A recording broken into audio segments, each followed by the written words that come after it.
So hello दोस्तों, welcome to my channel. और आज की इस वीडियो में हम लोग बात करेंगे linear equation two variable practice set 1.5 का क्वेश्चन नंबर 5। और ये क्वेश्चन जितना बड़ा दिख रहा है उतना ही सिंपल क्वेश्चन है। क्वेश्चन को समझ लो। पहले क्या बोला है कि two type of box A B are place in a truck having capacity of 10 ton. एक ट्रक है जिसकी कैपेसिटी 10 टन की है। एक ट्रक है, ठीक है, जिसकी कैपेसिटी 10 टन की है। 10 टन की कैपेसिटी है, देख लो। हाँ, उन्होंने बोला है जब 150 बॉक्स ए टाइप का बॉक्स 150 मान लो, तो हम लोग यहाँ पे इक्वेशन डायरेक्ट बना देते हैं। 150 ए टाइप का बॉक्स और एंड का मतलब होता है plus 100 boxes of type B. Type B का कितना box? 100 boxes of type B. जब ये दोनों लोड कर रहे ट्रक में तो ट्रक फुली लोडेड हो जा रही, मतलब 10 टन इसके अंदर बैठ जा रहा है। 150 ए बॉक्स 100 बी बॉक्स भर रहे हैं तो इसके अंदर 10 टन बैठ रहा है। 10 टन मतलब 10,000 किलो। 1 टन का मतलब होता है 1000 किलो, 10 टन का मतलब होता है 10,000 किलो। ठीक है, तो ये आपको एक इक्वेशन मिल गई कि क्या बोल रहा है, इस ट्रक में 10 टन की जिसकी लोडिंग कैपेसिटी है, 150 ए टाइप का बॉक्स और 100 बी टाइप के बॉक्स जब भर दे रहे हैं तो 10 टन उसकी कैपेसिटी भर जा रही है, मतलब 10,000 किलो।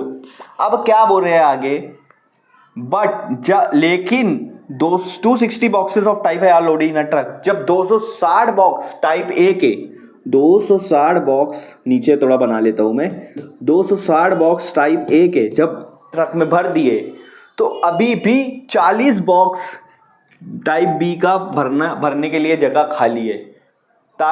अगर 260 ए बॉक्स भरेंगे, ठीक है, तो इतनी जगह खाली कि आप उसमें 40 बॉक्स बी के भर सकते हो। ये भरने बाद आपकी ट्रक जो है वो फुली लोडेड हो जाएंगी 10,000 किलो। समझ में आ रहा है?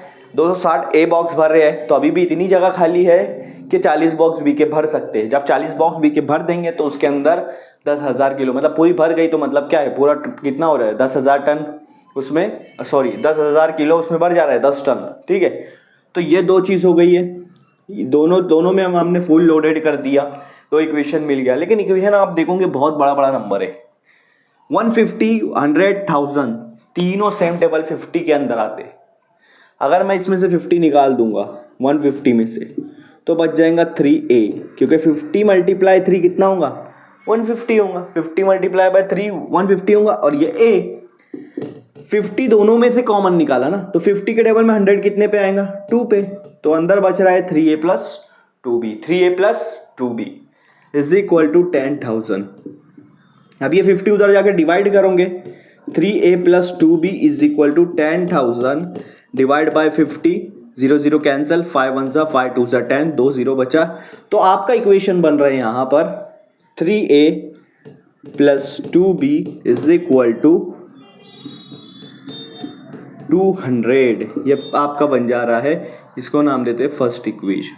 3a प्लस 2b ये रिड्यूस करके इक्वेशन बन रहा है।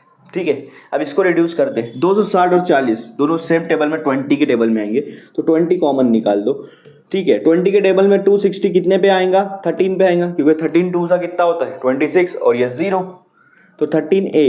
अगर 20 बाहर निकाला तो अंदर 40, तो 40 जो है वो 20 के टेबल पे 2 पे आता है, 2b 10,000। फिर से सेम वही करो, 20 को उधर लेकर जाके डिवाइड कर दो, तो 10,000 से डिवाइड कर दूं अगर मैं 20 को, 0 0 कैंसिल, 2 1 जा 2 5 जा 2 0। तो आपका ये इक्वेशन बन जा रहा है 13a plus 2b is equal to 500। ये दो इक्वेशन आपके पास है, 3a plus 2b is equal to 200 और 13a plus 2b is equal to 500। समझ में आ रहा है बात? अब ये दोनों इक्वेशन को मैं यहाँ पे सॉल्व करूंगा साइमल्टेनियसली। तो पहली इक्वेशन में यहां लिख देता हूं 3a plus 2b is equal to 200 और सेकंड इक्वेशन है आपके पास 13a plus 2b is equal to 500। क्या है, 500। तो दो इक्वेशन है, अब इसको सॉल्व करना है। तो साइमल्टेनियसली आपको पता है कि दो रूल सेटिस्फाई करना होता है तो साइमल्टेनियस में। एक तो ये कि जो दोनों आपके वेरिएबल है उसमें से कोई भी एक वेरिएबल की कोएफिशिएंट सेम करना पड़ता है। तो यहाँ पे b का कोएफिशिएंट सेम है, देखो 2 2। ठीक है, पहला रूल तो यहाँ पर हो गया। अब दूसरा रूल ये बोलता है जब सेम हो गया ना तो उन दोनों के साइन अलग अलग होना चाहिए। मतलब अगर प्लस इधर प्लस है तो नीचे क्या होना चाहिए, माइनस। लेकिन यहाँ पे माइनस नहीं है तो मैं पहली इक्वेशन तो वैसे के वैसे लिख दूंगा लेकिन दूसरी वाली इक्वेशन के साइन चेंज कर दूंगा, कोई फर्क नहीं पड़ता है। पूरी इक्वेशन की अगर आप साइन चेंज कर दोगे तो ठीक है, लेकिन पूरी इक्वेशन की साइन चेंज करना है। सिर्फ एक 2b की साइन चेंज कर दिए तो फिर ये गलत हो जाएगा, ये तो गलत हो जाएगा फिर, ठीक है। तो यहाँ पर देखो सेम सेम हो गया और साइन चेंज, तो कैंसिल। 3 - 13 कितना हो जाएगा, -10a, और ये 200 - 500 कितना हो जाएगा, -300, कितना हो जाएगा, बड़े की साइन माइनस। अब इसको सॉल्व करते हैं, मजा करते हैं सॉल्व करके, ठीक है। तो देखो माइनस माइनस कैंसिल, आपके पास बच रहा है 10a = 300। 10a मल्टीप्लाई है तो 10 को उधर लेकर जाकर डिवाइड करेंगे, 300 डिवाइड बाय 10, 0 0 कैंसिल, तो a की वैल्यू कितनी आ गई, 30। a की वैल्यू कितनी आ गई, 30। a की वैल्यू कितनी आ गई, 30, ठीक है। अभी यहाँ पर क्या वेट निकालने बोला था, तो a जो आपका a वाला टर्म है, ए बॉक्स है, उसका वेट कितना आ गया, 30 किलो। अब बी वाले का वेट निकालेंगे आप लोग, ठीक है। कोई भी एक इक्वेशन ले लो ऊपर से, ये वाली ले लेते हैं, ऑलरेडी लिखी हुई है यहाँ पर, 3a + 2b = 1200। तो ए की जगह डाल दूंगा 30, बस, बाकी वैसा का वैसा।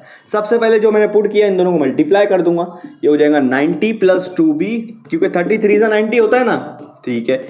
अब 90 उधर चला जाएगा, तो अब यहाँ तो मल्टीप्लाई नहीं है, यहाँ पे प्लस है, तो 90 उधर जाके हो जाएगा माइनस, 90 उधर जाके हो जाएगा माइनस।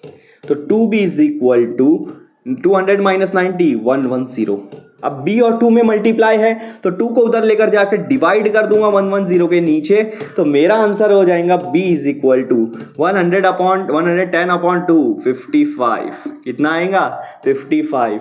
तो a का वेट है 30, b का वेट है 55, इसलिए a बॉक्स है ना ज्यादा भरे जा रहा था और b बॉक्स कम भरे जा रहा था। तो ये आपका यहाँ पर a और b की वैल्यू निकल चुकी है।